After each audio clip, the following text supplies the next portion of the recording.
All right. And we're going to pay some final respects. All right. I know that you made an impression on all of you. So this is your opportunity to leave an impression on.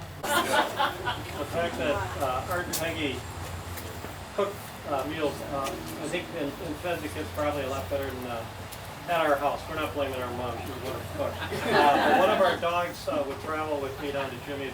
Jimmy and I have basically hung out on a daily basis for about 5 or 6 years. And Bandit was fed so well there, he never came back to our house. He decided to move the food was better. Like Mo, too. Yeah. Oh, yeah. After you moved back to your house, Yeah. Bandit showed up for the walk with Mo every morning. So we just quit going back. I was pretty much a bandit. I stayed there and ate a meal every day. There you go. Now, our Peggy would take our mom on Friday nights to O'Gara's with Nancy, and she'd eat the ribs when the food was good back then. You could just guarantee that there'd be nobody home from 6 o'clock to 8 o'clock on Friday night. So I'm from North Carolina, and my Aunt Peggy used to come have Christmas with us for like, was it 10 years maybe, with my dad and my mom, and she got to know all my friends so well, they kept saying, when are we having the Peggy's in Town party? So when did you have the Peggy? Yeah, right, the day after she arrived. Didn't answer that question. No. One time, me and Margaret went to go pick up something when she was living with Aunt Sis, and we were only there to pick something up, and somehow we ended up staying for dinner with her and Sis, and Pauline, and we just we were just there for hours and hours because they kept trying to feed us, and they brought out this sparkling juice, and we were only there to pick up some like clothes for you and We were there for multiple hours. yeah. And then eventually we got home and you guys said, "Oh, you've gone for a long time." It's like, yeah, Grandma fed us. Her and Pauline and Sis. So Sis and Mom lived at 740 River Drive, then at their act of defiance, 2 years before she got to go into the nursing home. They move out to what, Bayport? Yeah. So we had to drive all the way out there all the time, and then like, well, we got to move out of here now. So like, oh yeah, okay. So within a couple of years, we moved back and forth. And it's like, oh man. Quit complaining, Julie. But she did buy, when she did move to the new place, she bought the biggest dresser you saw in your life. That's right. She told her doctor she was moving to a 2-story. He said, most people your age are moving to a 1-story, but they had to have a 2-story. Yeah, I know. Wow.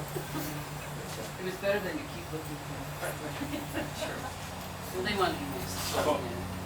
I'm driving back from Assumption, and I got Gloria's, Maud's here, Gloria's there, Janet's behind me, and whatever. All the kids are in it, in the van, and she said, she goes,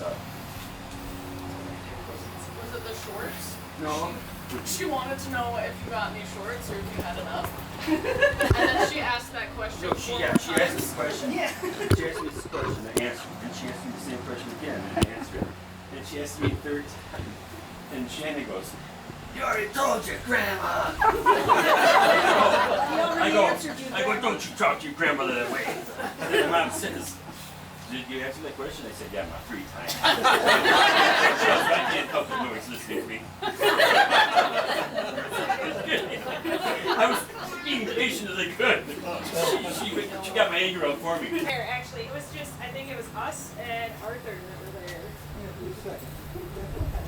know what I liked about Mom was she was really into this, like 50s of you. We got to visit them a lot in the summer, and we got to have that wonderful extended family situation where Art and Peggy were hosting these dinners, playing with the cousins,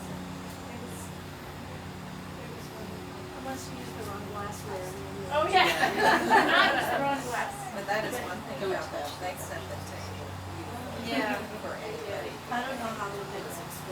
No, I don't know. To this day. Extraordinary. Silver, everything came out. That's probably why we like to eat so much. Yeah. It's extraordinary. Oh, and another thing about mom and dad. I'm hungry. He said, watch this. She doesn't like chicken. How's dinner, Peggy? You know I don't like chicken. That's a favorite. I'm bone down. Nothing left but a bone. Good deal with the steak.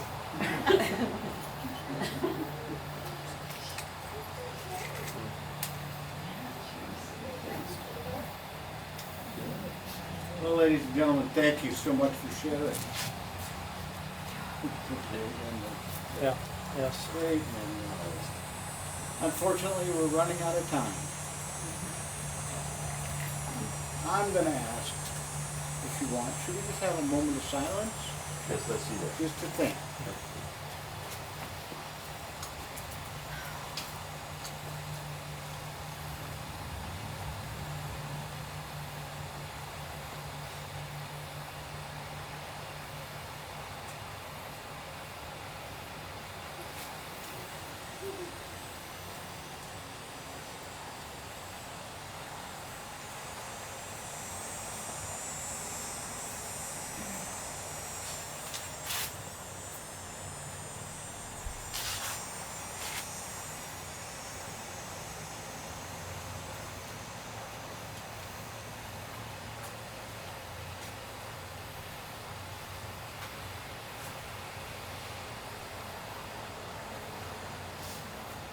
Well, thank you all very much. Thank you. I appreciate that. Yeah. I think they appreciate that.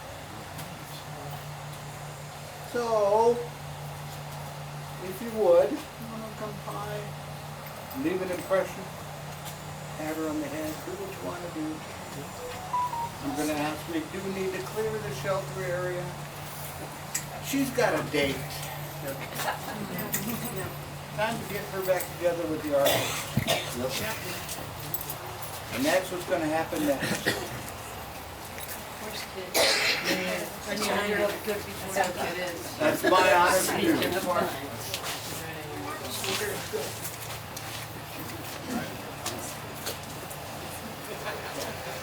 Well, I'm so honored to have you all here. Thank you. Thank you for taking the time. Thank you for your help.